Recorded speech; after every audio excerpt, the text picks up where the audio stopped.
What is something that was crazy at the time but proven to be correct? Famous author Ernest Hemingway told his friends and family he believed the FBI was spying on him. They all told him he was paranoid or crazy. Years after his death, his suspicions were confirmed when the FBI declassified their spying on him. That stomach ulcers were caused by the Helicobacter pylori bacteria. Conventional medical wisdom was that stomach ulcers were caused by lifestyle factors.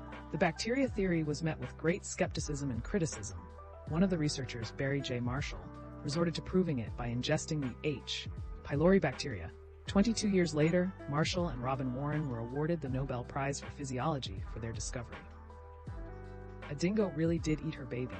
From the article, tourist Max Whitaker gave evidence that he attended a search later on the night of the disappearance with people, including the head ranger and an Aboriginal tracker.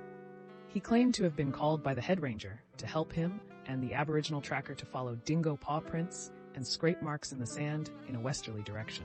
He was led to believe they were following the trail of a dingo carrying a heavy object believed to be Azaria's body. I now know that the Aboriginals' account of following these tracks west that night has been denied by rangers, and the Aboriginals' account of this incident has not been accepted. The general consensus was that a dingo could not have taken her baby because a dingo had never taken a baby before in the colonial era.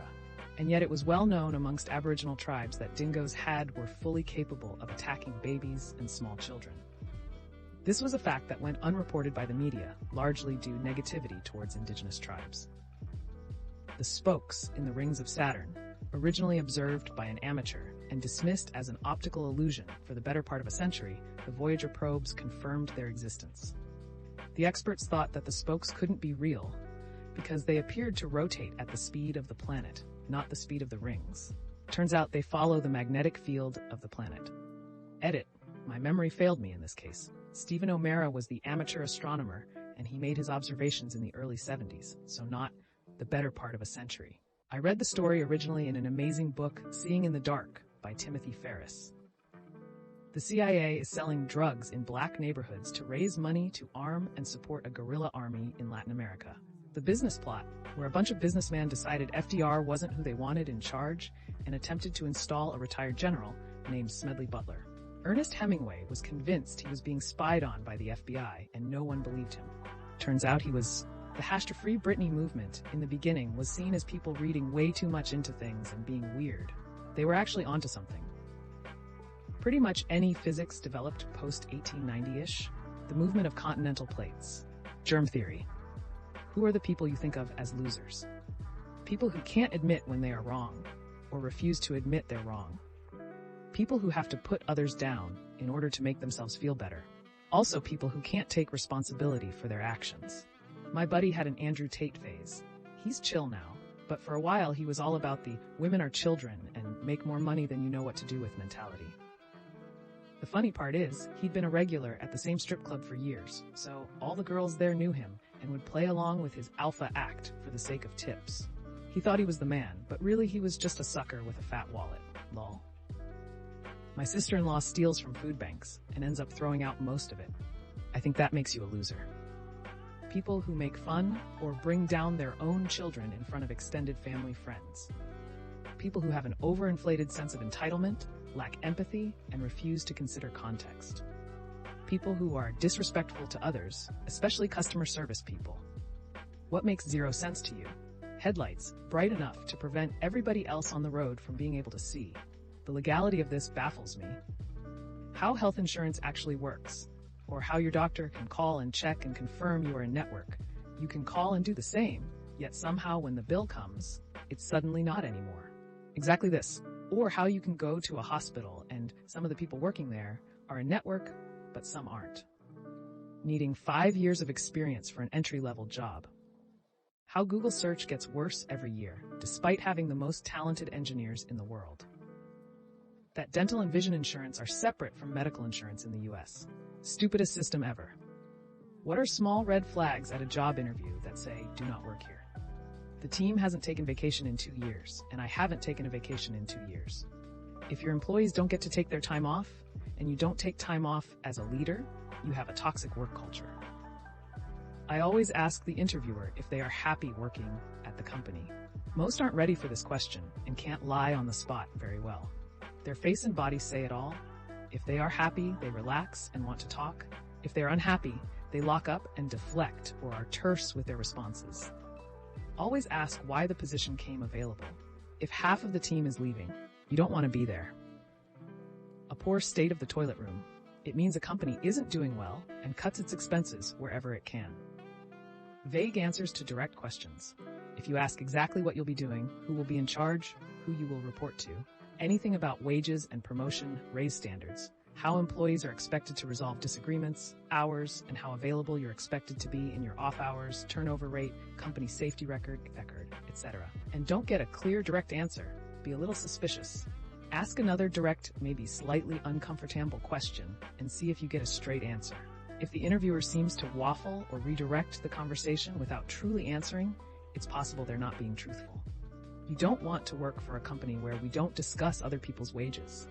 In the US, it is illegal to prohibit employees from discussing their pay with each other, where they try to hide a poor safety record, where you're told you'll be working 40 hours a week, but it turns out they'll expect you to answer emails or calls on your off hours without paying you for that time, etc. Work hard, play hard. You'll work insane hours and not have time for friends outside work. Quickly hired, like on the spot, and any mention of drama. My experience is from my job that I've been trapped in for years now. I'm quitting this month. They hired me pretty much on the spot, and the manager mentioned that it was a family and a building full of girls, so it can be catty, but it's overall a positive environment. I was 20, it was 2020 when everything opened and everyone was needing jobs. It was my 5th or so interview, so I took it as they called me hours later. It's a salon below. What movie one-liner do you repeatedly use in real life? If I'm not back in 5 minutes, just wait longer. You keep using that word. I do not think it means what you think it means. You're killing me, Smalls. So I've got that going for me, which is nice. Have fun storming the castle. Hold on to your butts. What's a song that, no matter how many times you hear it, you never get tired of? My wife is a music composition major. She had an assignment for a class a couple years back to write something or the other, demonstrating something they'd learned in class. She gets to noodling about and writes this short little melody that I loved. I kept pestering her to make it longer, since it was all of 20 seconds long. Anyways, she's graduating this year, and her senior project is to record a bunch of different original works and have like a little release party thing. A couple weeks ago, she sits me down in front of her computer and plops the headphones on me. She'd, unbeknownst to me, written out a whole song based on that melody and hired a string quartet to record it. It's so good. I legitimately teared up because of how proud of her I am. So, that song. I listen to it every day, and I love it so much. Edit. Jesus, this got more attention than I expected. Song is not on the internet yet, but will be in a few weeks. We'll try and remember to come back and drop a link once it's out there. The middle, Jimmy Eat World. I was having a crap day on my 35th birthday because I was halfway to 70, had no savings, no partner, and no kids. This song played on the radio, and it made me smile. I'm now 51, happily married, with financial security, no kids, but I have baby goats, which are called kids. It just takes some time, little girl. You're in the middle of the ride. Everything is gonna be just fine. Everything is gonna be all right. Also, Casanova Baby, Gaslight Anthem, second song, played at my wedding reception. Every time I hear that song, I picture myself dancing happily, holding up my wedding dress, because I ditched my uncomfortable shoes and my skirt was dragging a bit. Then I think about the rest of that day and how much fun we all had. The Wreck of the Edmund Fitzgerald, Gordon Lightfoot. Sultans of Swing by Dire Straits. Just Like Heaven, The Cure. Zombie by the Cranberries. I'm Northern Irish, and my parents lived through the Troubles. It hit super hard for me. Landslide, Fleetwood Mac.